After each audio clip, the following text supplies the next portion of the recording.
ada bersama-sama dengan kita semua. Mari pada pagi hari ini kita persiapkan setiap hati kita untuk kita memuji dan memuliakan nama Tuhan. Kita persiapkan hati kita dengan sungguh-sungguh. Naikkan satu pujian. Saat ini ku datang bersujud di hadapan-Mu Tuhan. Haleluya Yesus, haleluya.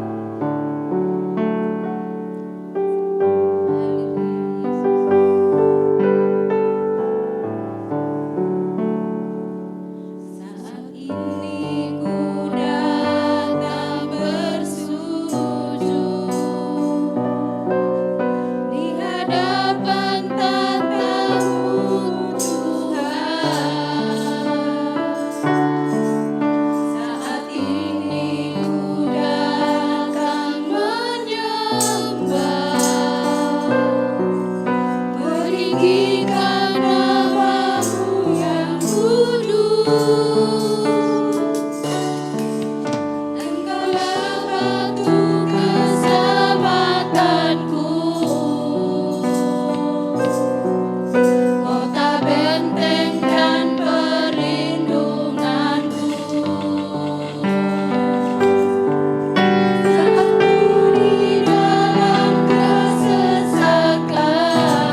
Bapa yang mengasihi kami, dalam nama Tuhan kami Yesus Kristus, kembali saat pagian kami datang kepadamu.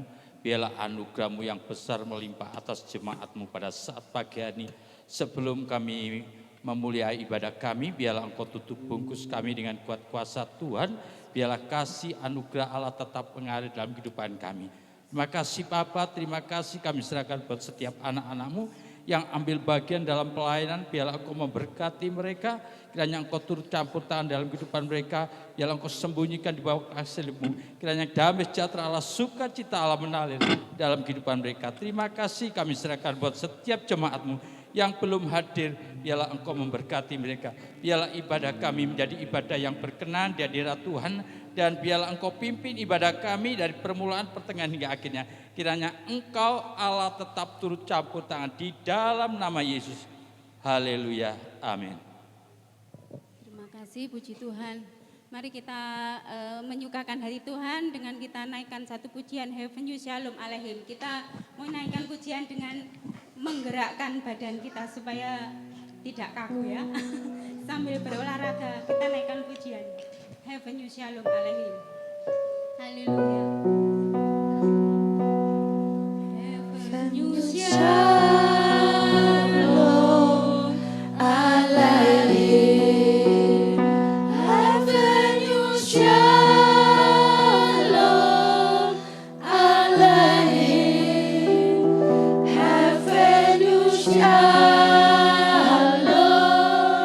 Aleihim. Heaven You Shalom, Shalom, Shalom Aleihim. Shalom Aleihim. Heaven You Shalom Aleihim. Heaven You Shalom Aleihim. Heaven You Shalom, Shalom, Shalom Aleihim. Heaven You Shalom Aleihim. Heaven You Shalom Aleihim. Heaven You Shalom, Shalom, Shalom Aleihim. Bawa berita sejahtera, ku bawa berita sejahtera, ku bawa berita sejahtera, ku bawa berita sejahtera, berita sejahtera, ku bawa berita sejahtera, ku bawa berita sejahtera, ku bawa berita sejahtera. Nyanyi bagi Dia lagu baru, nyanyi bagi Dia seluruh bumi, nyanyi bagi Dia lagu baru, nyanyi bagi Dia seluruh bumi. Dan layak dipuji, Allah besar dan layak dipuji.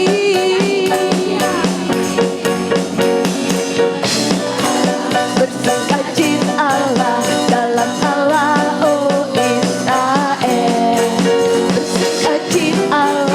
Bersukacitalah dalam Allah, oh Israel. Rayakan dan narilah di depan Allah, Dia pemenang. Rayakan dan narilah di depan Allah, Dia pemenang.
Persilakan duduk. Sambil menunggu saudara-saudara yang mau menyaksikan cinta kasih Tuhan, saya persilakan. Pasti banyak berkat yang luar biasa pada hari ini. Saya persilakan Bapak Ibu. Sambil menunggu saudara-saudara yang lagi minum. Sambil menunggu kita naikkan pujian Tuhanlah kekuatan dan mazmurku ya. Haleluya, puji Tuhan. Tuhanlah kekuatan dan mazmurku.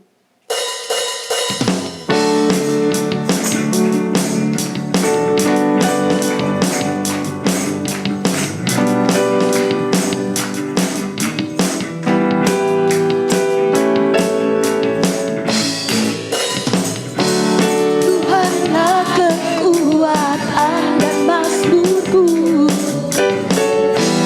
Dia gunung batu dan keselamatanku.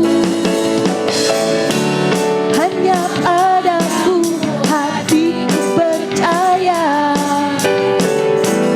Kaulah menara dan kota perlindungan. Ku mau selalu bersyukur sebab cintamu padaku takkan pernah berubah. Hatiku percaya walau bumi bergoncang, gunung-gunung beranjak, namun kasih setiamu tak pergi dariku.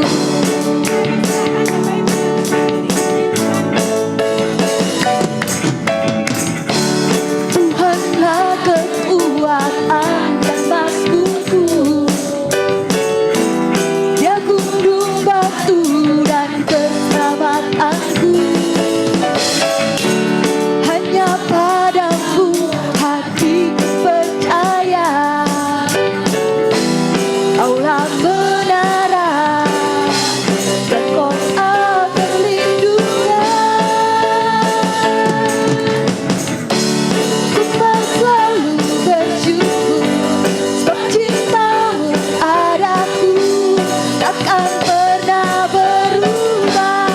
Hatiku percaya walau bumi bergoncang, gunung-gunung beranjak, namun kasih setiamu tak pergi dariku. Ku mau selalu bersyukur sebab cintamu padaku takkan pernah berubah. Hatiku percaya walau bumi bergoncang, gunung-gunung beranjak, namun kasih setiamu tak pergi dariku. Kasih setiamu tak pergi dariku. Kasih setiamu tak pergi dariku.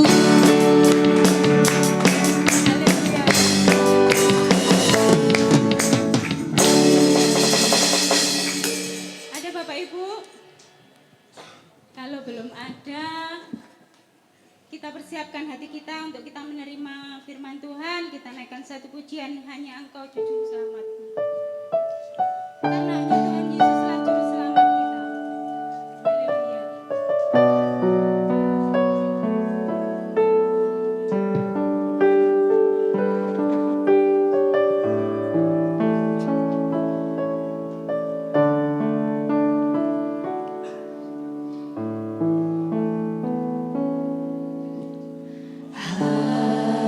Hanya Engkau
hari ini Tuhan.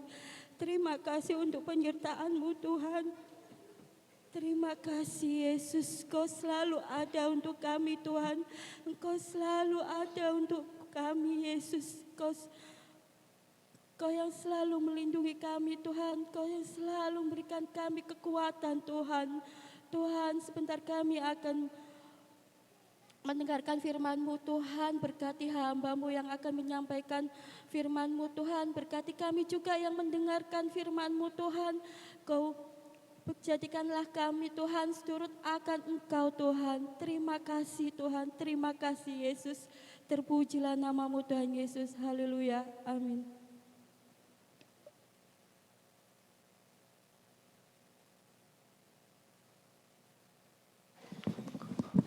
Puji nama Tuhan, selamat pagi Bapak Ibu, ada haleluya. Ya, senang sekali saya berjumpa dengan Bapak Ibu di tempat ini. Kita tahu semuanya karena kemurahan Tuhan. Coba katakan kiri kananmu, Yesus dahsyat. Ya. Bapak Ibu, sebenarnya kemarin saya sudah berikan 3 kali sesi, ya. Dan sebenarnya saya sudah siapkan juga hari ini mengenai tambahan 1 sesi lagi sebagai pelengkap. Tetapi ketika tiba-tiba saya menyiapkan, ada sesuatu yang berbeda yang Tuhan taruh dalam hidup saya untuk saya sampaikan pada pagi ini. Bisa kecilin sedikit Pak. Ya, ada hal yang ingin saya sampaikan dan saya ketika berdoa dan saya berpikir, merenungkan, saya yakin ada beberapa orang mungkin di tempat ini yang sedang membutuhkan jawaban dan inilah jawaban itu. Ingat, jangan hanya menjadi pendengar tetapi tangkap. Karena ini akan menjadi mungkin mengubah hidup kita semua. Saya akan berikan tema yaitu keinginan kecil menjadi besar. Keinginan kecil. Keinginan yang simple tetapi justru karena saking simple, saking polosnya ini menjadi sesuatu yang besar. Bapak Ibu, tantangan orang di akhir zaman ini dan di zamannya Yesus sebenarnya sama. Apa tantangannya? Yang pertama tantangannya itu sama-sama mau menghilangkan ketuhanan Yesus. Dari dulu sampai sekarang ada banyak orang-orang yang ingin menghilangkan bahwa Yesus itu Tuhan. Mereka berkata Yesus itu tokoh hebat, Yesus adalah nabi hebat, tetapi mereka tidak mau mengakui Yesus Kristus adalah Tuhan. Dari dulu ada, sampai sekarang. Yang kedua, mereka ada golongan-golongan yang mau menghilangkan kematian Yesus. Mereka nggak mengakui bahwa Yesus itu mati. Tetapi bagi iman Kristen inilah justru poin yang sangat penting. Poin sangat penting adalah Yesus mati dan Yesus bangkit. Kalau iman Kristen hanya sampai Yesus mati, firman Tuhan berkata maka sia-sialah. Yesus mati nggak pernah bangkit, buat apa? Dan yang ketiga, ada orang yang mau menghilangkan kebangkitan Yesus. Salah satunya apa? Tokoh-tokoh, orang-orang Farisi, Yahudi di zaman itu. Mereka berkata kepada serdadu-serdadu, nih saya kasih uang, kamu diem, bilang mayat Yesus dicuri. Jangan bilang mayat Yesus bangkit. Jadi ada 3 hal ini yang akan terus kita hadapi dari zaman Yesus sampai hari ini. Tetapi saya mau katakan, ada sesuatu keinginan kecil itu berubah menjadi sesuatu yang dahsyat, menjadi sesuatu yang besar. Kita harus pahami ini. Yang pertama, kita harus tahu Yesus itu Tuhan. Kita harus tahu Yesus itu mati. Kita harus tahu Yesus itu bangkit. Karena kehidupan kita akan berpatok di dalam 3 hal ini. Mari kita masuk di dalam kebenaran firman Tuhan. Markus 5 ayat yang ke-25. Kita bergantian membacanya Bapak Ibu, mari saya ajak bangkit berdiri. Ini mungkin kita sudah baca sangat banyak, puluhan, ratusan kali, saya juga. Tetapi saya baru mengerti kemarin, sesuatu yang dahsyat Tuhan kasih dalam hidup saya. Markus 5 ayat 25, sudah ketemu katakan amin. Saya dulu ya. Adalah di situ seorang perempuan yang sudah 12 tahun lamanya menderita pendarahan. 26.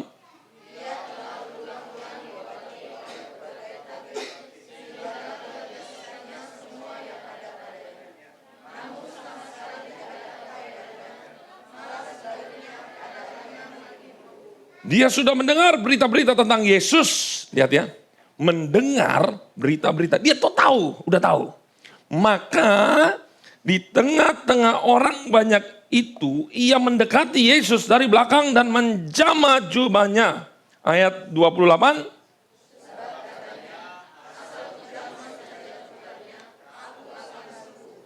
Seketika itu juga berhentilah pendarahannya dan ia merasa bahwa badannya sudah sembuh dari penyakitnya. 30.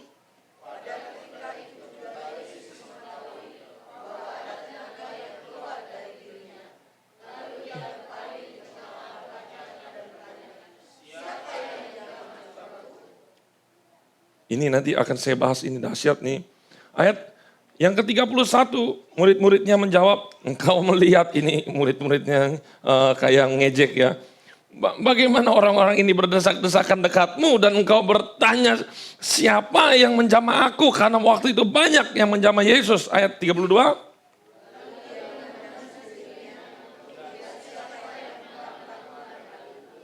Perempuan itu yang menjadi takut dan gemetar ketika mengetahui apa yang terjadi atas dirinya, tampil dan tersungkur di depan Yesus dan dengan tulus memberitahukan segala sesuatu kepadanya. 34.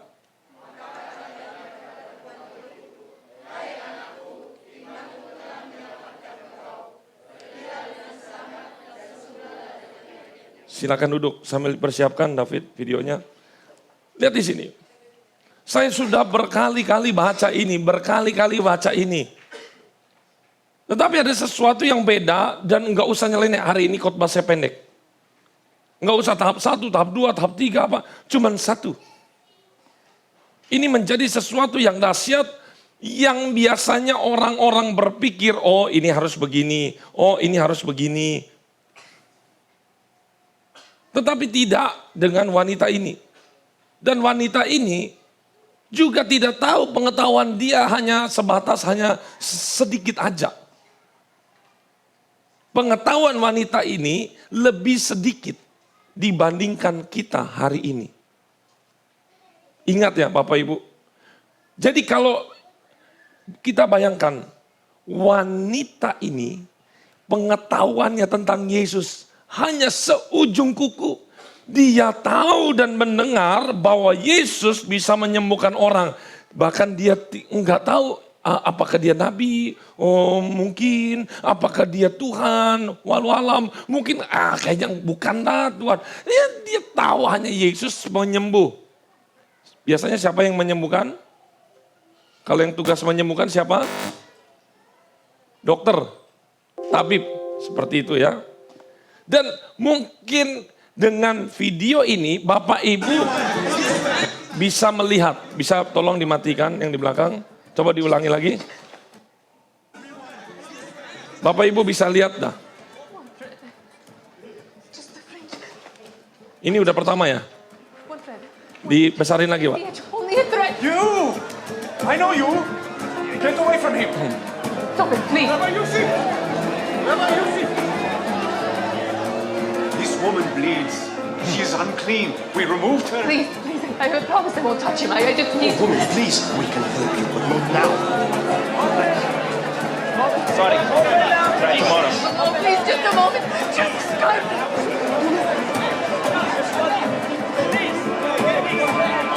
Stop dulu. Lihat. Dia mau memanggil Yesus, tetapi lihat. Pada waktu itu Yesus ini penggemarnya banyak. Dan lihat, ada orang mencoba menghalangi, saya tahu kamu najis, kamu itu gak layak. Ya, seperti itu. Dan dia berada di tengah-tengah kemustahilan untuk mendapatkan perhatian Yesus. Next.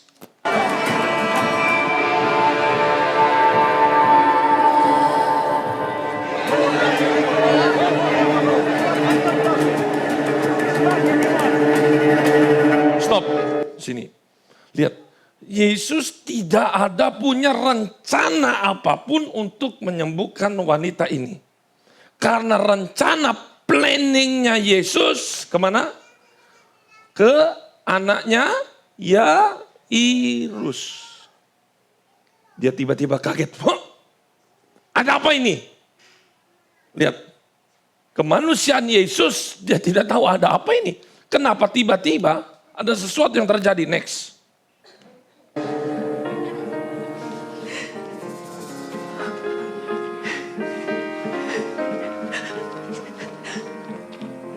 What's going on? What's wrong? Who touched me? Everybody back. I asked the question. Siapa yang menjamahku?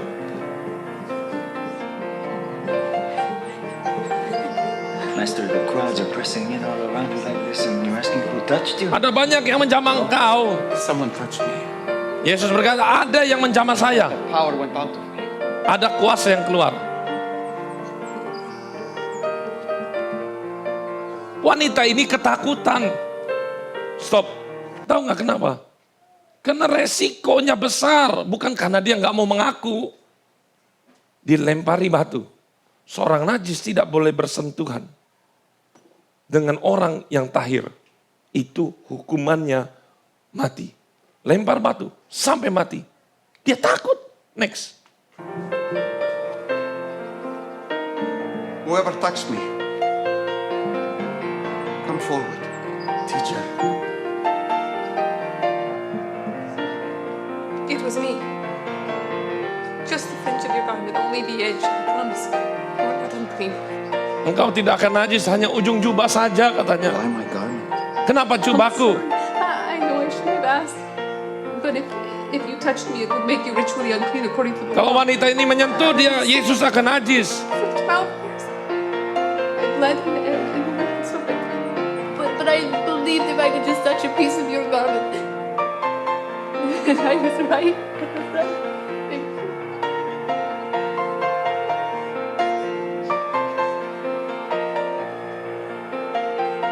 Who told you I could heal? Siapa yang mengatakan A kepadamu? man from the pool. Katanya yang ada di kolam. That's right. My blood is ceased. Stop dulu. Pria yang ada di kolam itu, Yesus itu datang menghampiri dia. Kamu mau sembuh gak? Mau? Angkat tilammu, pergi. Dan dia menghampiri khusus. Tetapi, saya mau katakan, wanita ini tidak pernah tahu sebelumnya ada cara metode bahwa menyentuh jubah Yesus bisa sembuh.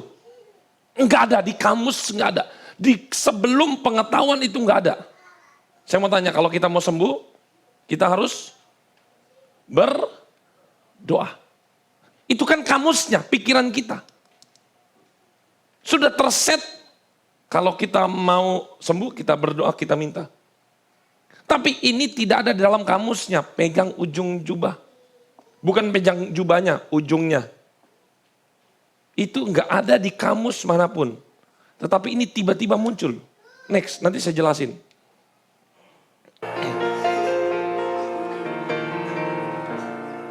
My daughter. Anakku. I'm no one's daughter anymore. Look up. Yes, you are.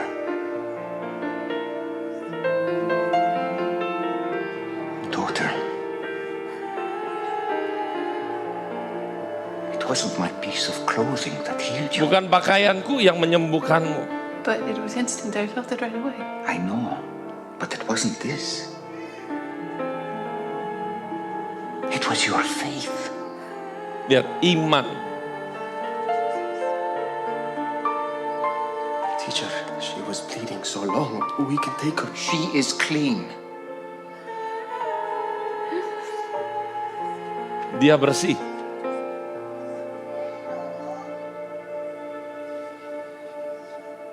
You have blessed me today. And I know, my daughter, I know it has been a fight for you for so long. You must be exhausted.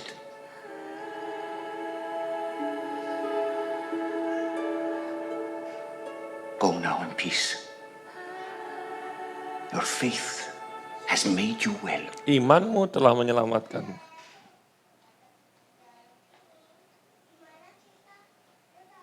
Tentu.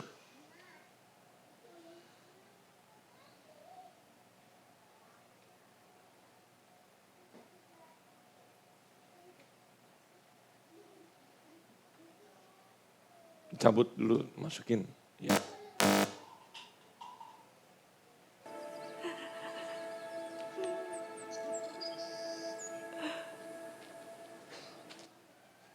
Oke, nyalakan dulu. Bagaimana kira-kira ketika kita membaca Alkitab, sekalian kita melihat videonya, apakah ada sesuatu yang berbeda? Apakah kita semakin diberkati dan lebih mengerti?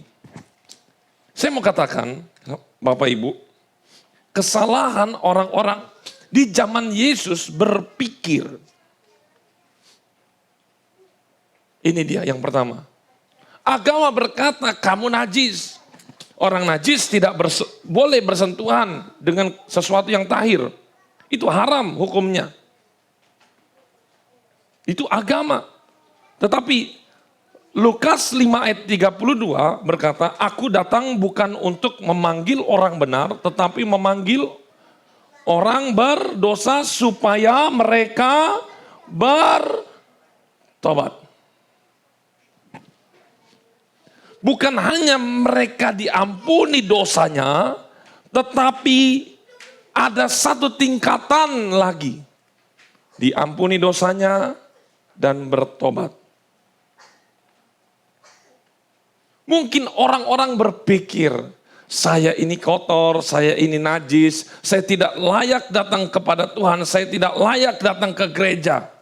Itu pikiran kita. Dan mungkin itu juga yang ada di dalam pikiran orang-orang Kristen di zaman Mahatma Gandhi. Orang-orang kulit putih, mereka percaya Yesus, tapi ketika Mahatma Gandhi dia datang, mau masuk, mau cari Tuhan, mereka kata nggak bisa, kamu nggak layak, kamu bukan kulit putih. Jangan menjadi orang-orang Kristen yang eksklusif, yang kita seolah-olah merasa sudah ditebus sehingga kita merasa layak. Ketika ada orang berdosa datang, kita berkata kamu berdosa, saya kudus. Ini satu kesalahan besar. Justru ketika ada orang-orang yang baru datang ke gereja, baru ingin bertobat, dia ingin bertemu dengan Tuhan, kita harus berkata, saya dulu juga sama seperti itu. Dan kita punya rasa empati. Kalau saya bisa, kamu juga bisa. Kalau saya bisa dipulihkan, kamu juga bisa dipulihkan. Untuk itulah Yesus datang ke dunia ini. Yang berikutnya, kesalahan orang-orang berpikir di zaman Yesus adalah orang-orang berpikir ketika mereka berada dekat Yesus, maka mereka secara otomatis akan mendapat berkat, akan diselamatkan, akan mendapatkan sesuatu yang baik. Mereka pikir begitu. Makanya di mana ada Yesus, mereka berbondong-bondong, lihat tadi, berdesak-desakan, kalau bisa berada di ringnya, kalau bisa ya di sebelahnya Yesus. Tapi lihat, ini sepertinya suatu sindiran. Yesus berkata apa? Siapa yang menyentuh aku?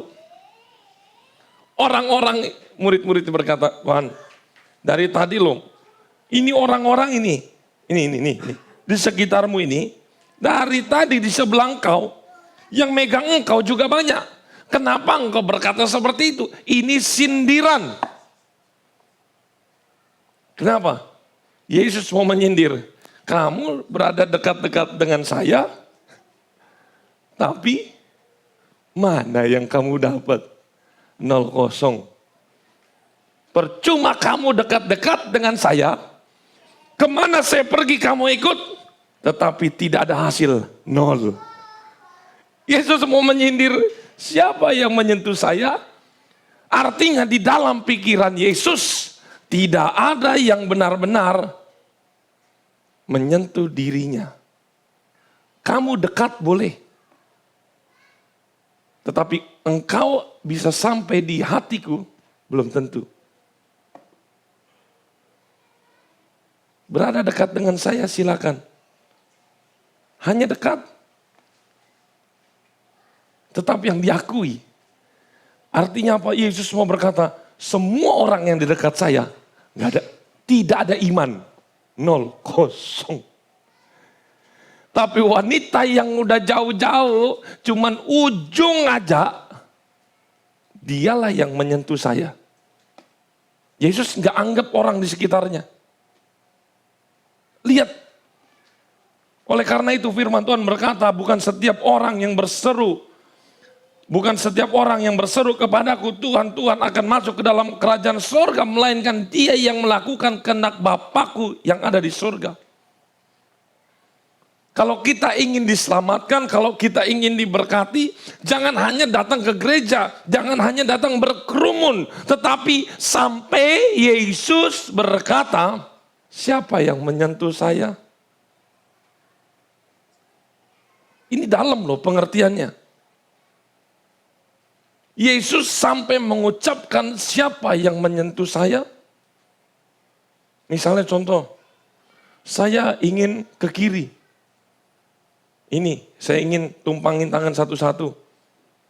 Malah yang sembuhnya di kanan.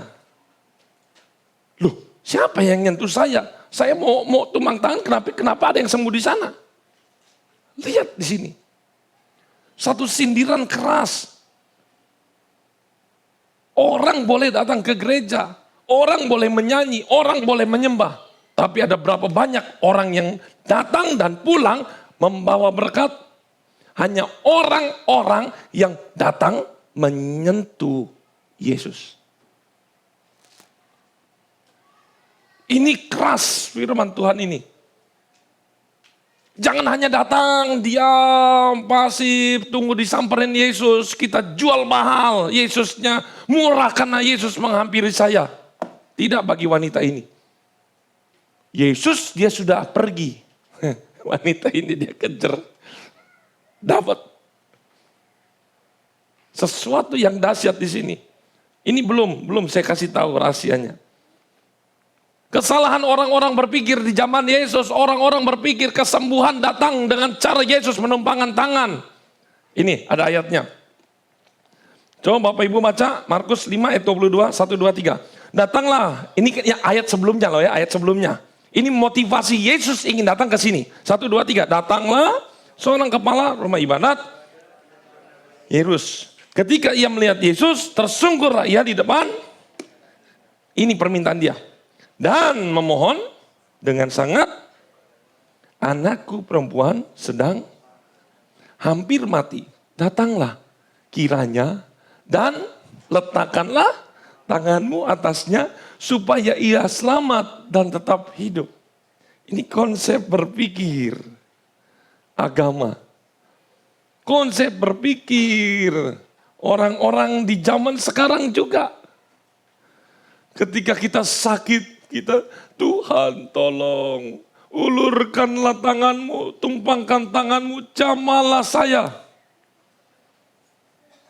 Tetapi yang berikutnya, saya mau katakan, orang-orang berpikir, ingat loh, kalau waktu itu Yesus ingin ke rumah Yairus, berarti saya bisa simpulkan orang-orang berpikir kalau ingin sembuh, harus dapat nomor antrian.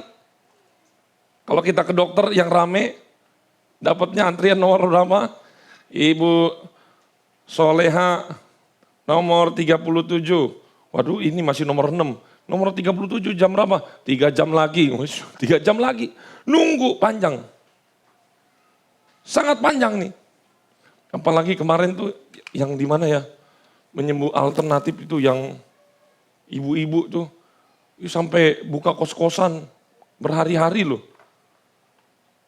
Pokoknya dia datang bisa sehari 2 hari sebelumnya. Yang ilmunya oh gitulah, pokoknya yang aneh-aneh begitu. Terus ponari juga ya, tuh, cuman celup-celup begitu. Lihat di sini. Mereka berpikir kalau ingin sembuh, kamu harus bilang sama Yesus, minta nomor antrian sama murid-murid, nanti dikasih schedule. Oke begitu. Karena jadwal Yesus waktu itu sangat padat. Kalau engkau datang, engkau dekat-dekat, hanya dekat-dekat, percuma. Karena kesembuhan harus dari seizin Yesus. Ini konsep orang waktu zaman itu. Dan enggak salah. Saya katakan, enggak salah orang berpikir begini. Tetapi ada sesuatu yang dahsyat saya mau katakan ini. Inilah yang saya sebut rahasia sebuah mujizat. Rahasia sebuah mujizat adalah wanita tersebut membuat suatu lompatan besar iman yang orang lain sebelumnya tidak pernah terpikirkan. Cara seperti itu bisa. Wanita ini hanya butuh iman yang kecil dan simple. Dia tidak berkata, Yesus hampiri saya, tumpang tangan seperti Yairus itu kan. Bayangin, Yesus harus jalan dulu, jalan gak tahu berapa jam, tumpang tangan. Tuh lihat. Repot. Yesus repot. Repot gak Yesus? Repot. Habis Yairus, dia harus kemana lagi? Ada lagi, repot dia kemana-mana. Bayangin kalau semua orang yang percaya Yesus seperti wanita ini, sangat mudah. Yesus nggak perlu tumpang tangan satu-satu, Yesus hanya perlu mengajar. Iya kan? Tetapi Kristen zaman sekarang juga banyak yang suka merepotkan Yesus, dalam tanda kutip loh ya. Padahal simple, asal ku jamah saja jubahnya aku akan sembuh. Tapi Pak, ini maksudnya apa sih Pak? Lompatan besarnya di mana? Saya udah baca, saya juga baca berulang-ulang. Tetapi disingkapkan itu belum tentu. Makanya orang baca Alkitab, orang Kristen, orang Muslim, orang siapa aja bisa baca Alkitab. Tetapi rahasia kuncinya itu dari Roh Kudus. Amin. Perhatikan baik-baik di sini. Asal ku jamah saja jubahnya. Apa artinya?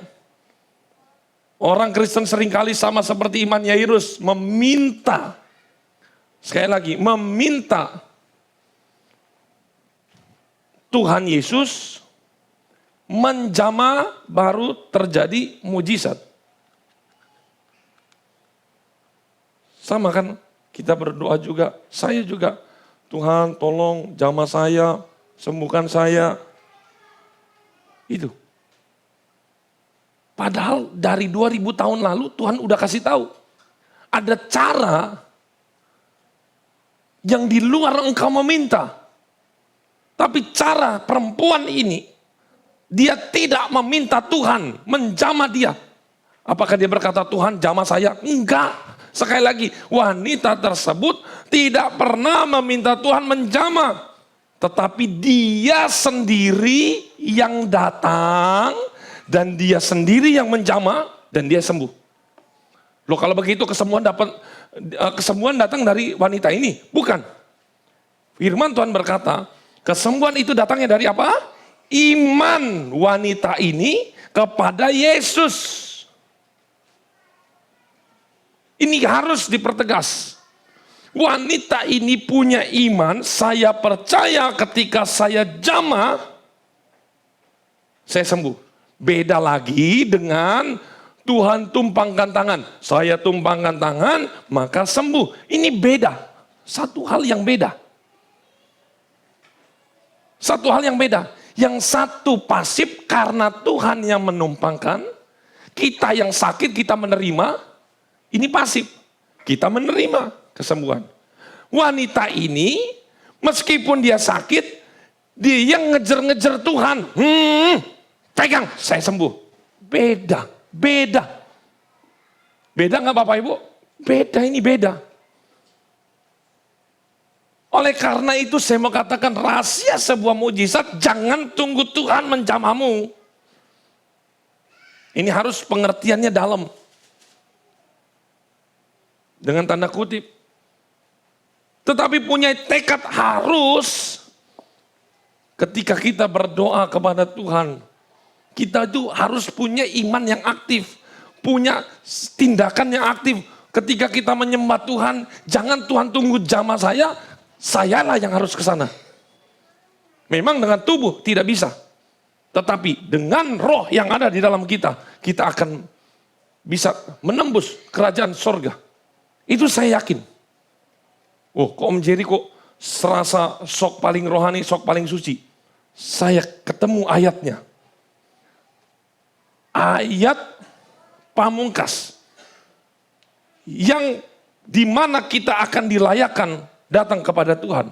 Ini, Bapak Ibu, ini ayat harus kita tahu. Tetapi sebelum itu, saya akan kasih tahu dulu. Bagaimana saya menjamah Tuhan? Caranya kita menjamah Tuhan. Dengan alasan, Om, kan wanita itu hidup di zaman 2000 tahun lalu. Saya hidup di zaman sekarang. Saya nggak ketemu Yesus secara fisik. Wanita itu lebih gampang. Siapa bilang wanita itu lebih gampang? Ingat, di zaman perempuan itu hidup, pengetahuan wanita itu kecil. Dia hanya tahu Yesus penyembuh. Dia nggak tahu Yesus itu Tuhan. Dia nggak tahu Yesus itu segalanya. Karena dia tidak pernah baca Alkitab. Pengetahuannya sedikit. Di zaman wanita itu belum ada Roh Kudus dicurahkan. Sebagai penolong, belum ada Roh Kudus. Roh Kudus baru dicurahkan di Kisah Rasul 2 ayat 4. Maka penuhlah mereka dengan Roh Kudus. Roh Kudus ini poin penting yang tadinya kita tidak mampu, kita dimampukan. Artinya lebih hebat mana, lebih gampang mana, lebih mudah mana? Kita yang hidup di zaman sekarang. Yang terakhir. Di zaman wanita itu hidup, belum ada penebusan. Bapak Ibu udah ditebus? Udah, amin. Lebih gampang mana? Lebih gampang kita. Bapak Ibu harus baca ayat ini. Ini penangkal supaya kalau ada tuduhan-tuduhan ketika kita berdoa kita tidak dilayakan. Ini ayat mujarab. Iblis takut dengan ayat ini. Coba kita baca sama-sama. Jadi saudara-saudara, oleh darah Yesus, kita sekarang penuh keberanian. Katakan penuh keberanian. Percaya diri, penuh keberanian. Dapat masuk ke dalam tempat kudus. Jadi ketika kita berdoa, tubuh kita ada di sini. Tapi roh kita bisa tembus. Masuk ke dalam taktanya yang kudus. Nggak usah takut. Makanya kalau berdoa, seringkali kita lagi berdoa, sesuatu yang terjadi, tiba-tiba ada misalnya kita lihat ada api, ada wah kita takut, kita buka mata lagi. Nggak usah takut. Nggak usah takut. Karena itu kita sudah dilayakkan oleh darah Yesus ini. Maka kalau doa kita rasanya sesuatu yang dahsyat, nggak usah takut. Langsung masuk aja. Karena ia telah membuka jalan yang baru. Dan yang hidup bagi kita melalui tabir, yaitu dirinya sendiri. Ayat 21 kita baca.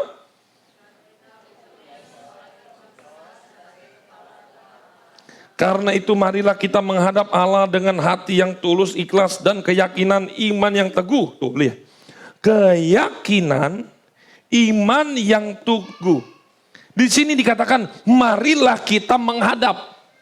Yang menghadap siapa? Allah menghadap kita atau kita yang menghadap? Kalau kita yang menghadap, lebih kepada mana? Yairus, Yesus datang, atau lebih kepada wanita ini yang datang? Wanita ini yang datang. Nih lihat, Yesus mau supaya iman kita itu iman yang kita menghadap. Kita yang datang. Ini rahasia loh. Jangan jadi orang-orang Kristen yang pasif hanya meminta, Tuhan tolonglah saya. Kenapa? Kalau kita bisa datang, kenapa kita harus minta tolong? Tahu kenapa? Kita yang harus menghadap. Karena engkau anak Allah. Anak Allah perlu ngetuk-ngetuk pintu surga. Permisi, ada orang di rumah. Bapak Ibu, pernah? Kecuali anak-anak yang sudah punya anak, udah pisah, udah nikah, datang ke orang tua kan permisi kan pasti. Tapi kalau anak kita, kalau datang ke rumah bagaimana Bapak Ibu? Hah? Masuk. Kalau ngetok permisi, nanti tetangga bilang, loh kamu anaknya bukan. Kenapa kamu gak langsung masuk? Kenapa kamu takut? Kalau itu rumah kamu, masuk. Kita sudah diberi akses Bapak Ibu. Dan Yesus mau kita datang, kita menghadap, enggak usah takut, dengan hati yang tulus, dengan iman yang teguh. Oleh karena hati kita telah dibersihkan dari hati nurani yang jahat dan tubuh kita dibasuh dengan air yang murni. Saya tahu enggak ada di sini manusia yang hidupnya kudus. Saya juga enggak kudus, saya dikuduskan. Saya enggak benar, tetapi saya dibenarkan. Oleh karena itu, ingat satu kunci rahasia yang dahsyat ini. Jangan pasif, hanya meminta. Tapi Tuhan mau berkata, kamu udah pasti dapat. Wanita ini aja, megang dengan iman, sembuh. Ketika kita berdoa kepada Tuhan, kitalah yang datang. Tuhan, saya sembuh. Karena Yesus telah mengampuni saya. Ketika kita sedang menghadapi saya, Tuhan beri saya kemenangan. Tetapi ini yang kita harus datang, kita datang. Ojo nunggu antrian. Antrian itu lawatan Tuhan, memang Yesus akan, ada saatnya Yesus datang, itu bukan untuk kita yang sudah ada di dalam Tuhan, bukan. Loh untuk siapa? Untuk orang-orang sing dablek, sing hidupnya ini, hidupnya di luar Tuhan. Orang yang gak kenal Tuhan, orang yang gak kenal Yesus, baru Yesus datang. Kan ada banyak kesaksian, didatangi Tuhan. Itu hanya untuk orang-orang yang bukan anak. Lah, Bapak Ibu anak-anak Tuhan. Anak-anak Tuhan tidak boleh bersikapnya hanya seperti itu. Datang ya datang. Ini ayat dahsyat. Kita datang ke dalam tempat kudus, ke tempat kediaman Allah dengan penuh keberanian. Katakan kiri kananmu, saya berani. Saya pasti dapat. Jangan, kalau saya minta dapat nggak ya, dapat nggak ya. Harus punya iman di sini. Saya dapat. Saya dapat. Saya anak, saya dapat. Harus punya seperti ini. Ini saya baru tahu. Ternyata ada iman yang jenis berbeda. Iman yang melas kasihan, tetapi iman yang ngejar. Saya suka dengan iman yang ini. Kalau ini ya, saya mau bikin narasi cerita. Kalaupun Tuhan sibuk untuk ngejar, ngurusin orang-orang, itu udah gak jadi masalah lagi buat saya.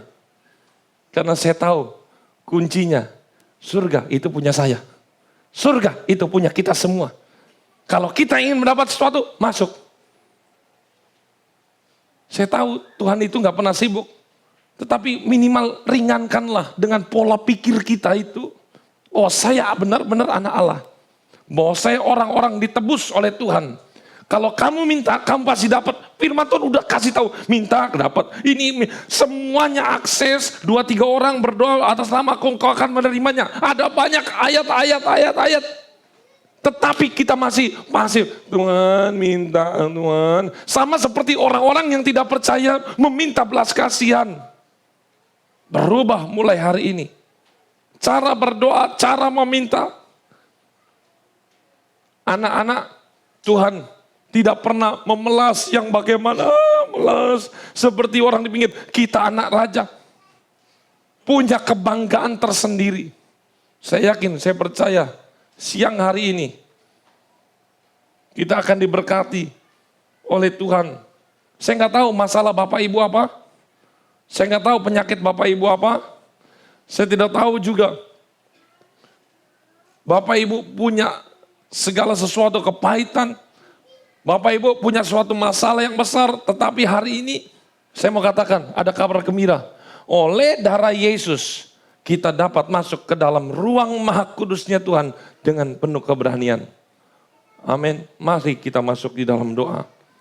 Langsung praktek.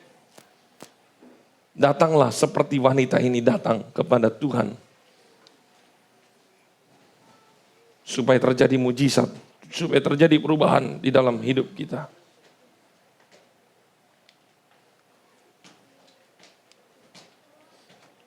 Bisa kita nyanyi, ku masuk ruang maha kudus.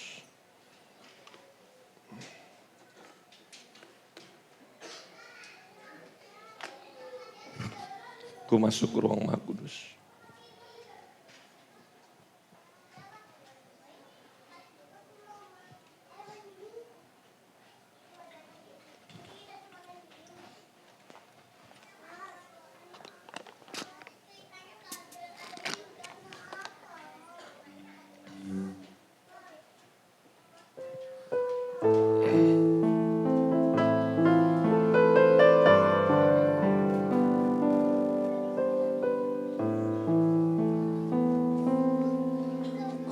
Masuk ruang maha kudus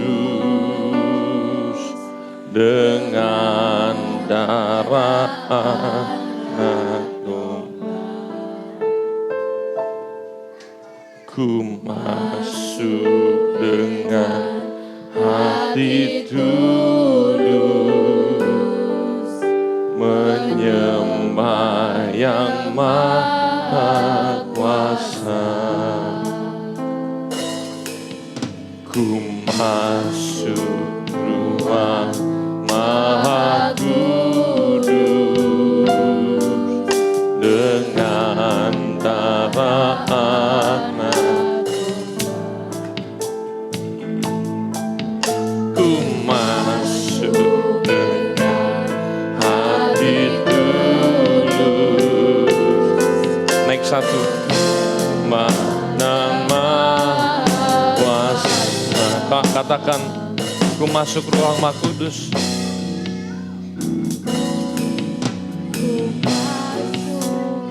Ruang maha kudus dengan darah anak domba.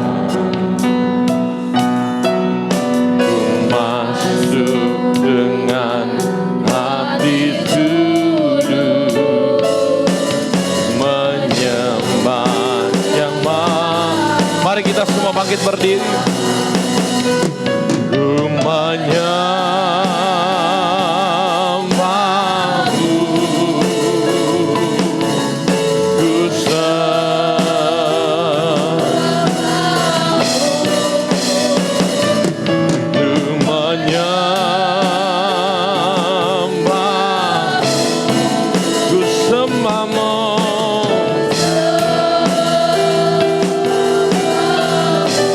ku namamu kudus.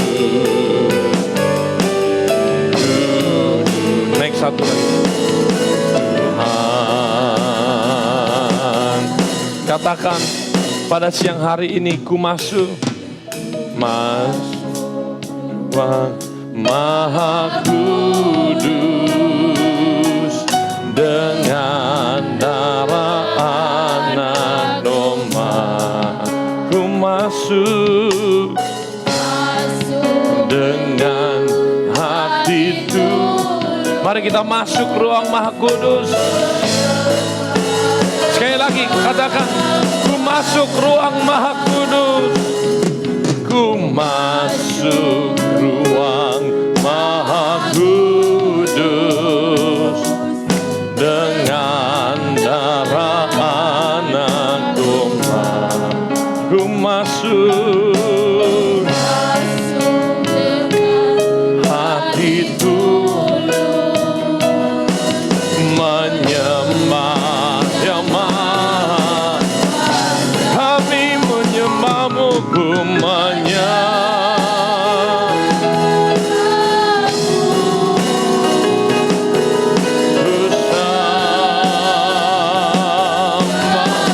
kami menyembahmu Tuhan.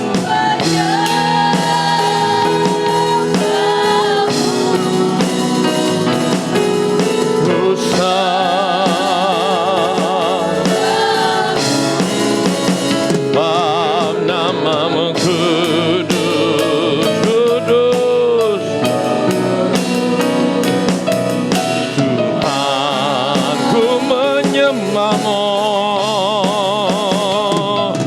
ku menyembahmu, ku mendekat kepada Yesus, mendekat kepada Yesus.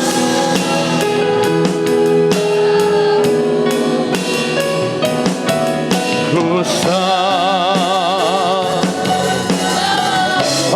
namamu kudus, kudus Tuhan, mendekat, datang, datang. Oh, ku menyembahmu,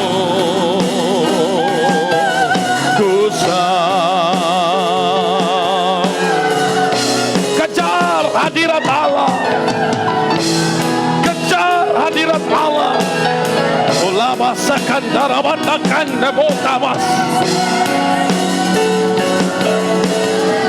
Bab namamu kudus. Haleluya. Musik, nyanyikan pujian ini terus. Haleluya. Haleluya. Haleluya. Kejar mujizat. Kejar mujizat Allah. Tangkap. Ulama dak takarabasikan. Kurama takarabasikan. Ilama takarabasik. Haleluya.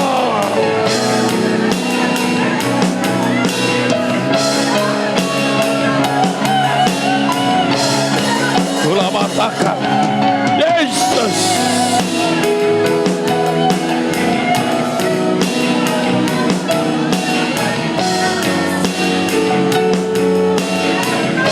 Haleluya, haleluya, haleluya, haleluya.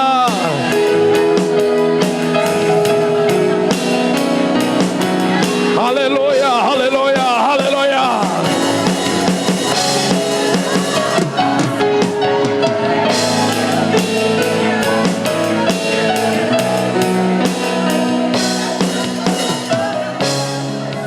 Saya tidak menyuruh Bapak Ibu maju ke depan, tidak usah. Hari ini engkau yang naik di dalam hadirat Tuhan.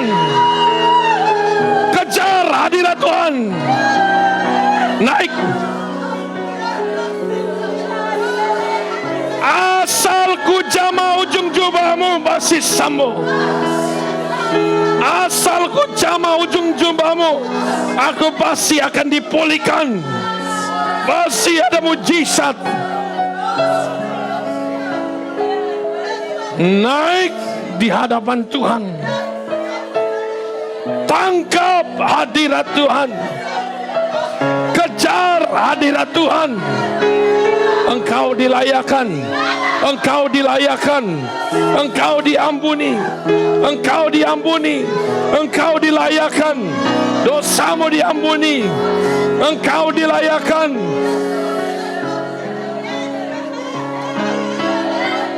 Ulabaya karabasekan rabah.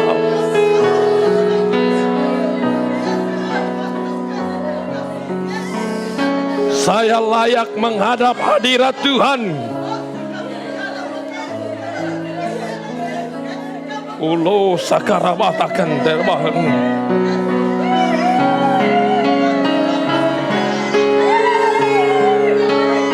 Siapa yang mencama aku?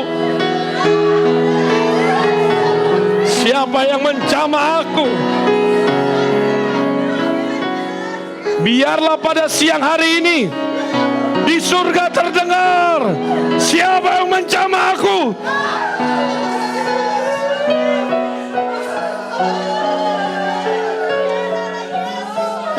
Siapa yang mencama aku? Aktif, iman aktif, iman aktif. Sebab kepadamu telah diberikan kuasa untuk mengalahkan kalajengking, mengalahkan bisa-bisa ular, mengalahkan racun-racun.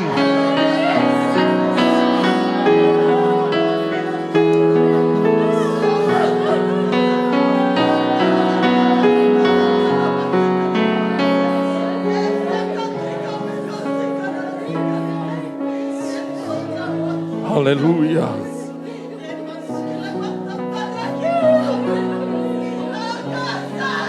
Katakan, ku menyembahmu,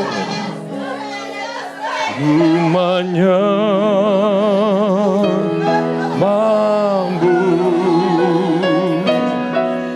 ku sembahmu,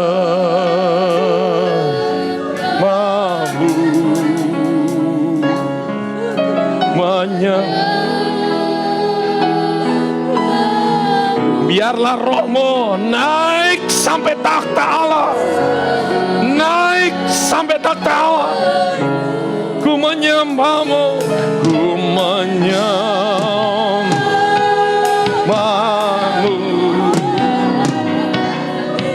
ku sembah, ku menyembahmu.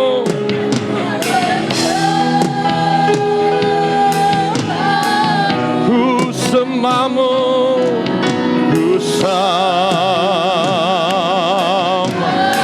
Oh biar namamu kudus, namamu kudus.